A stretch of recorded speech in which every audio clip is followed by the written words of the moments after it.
A little update on the no-till corn.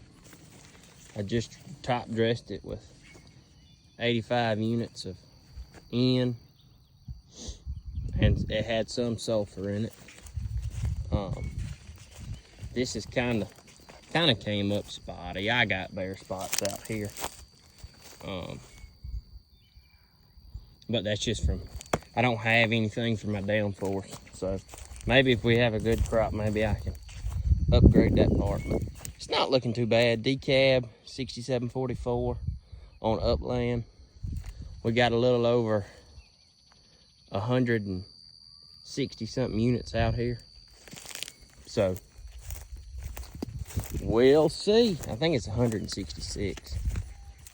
So this little update on no-till.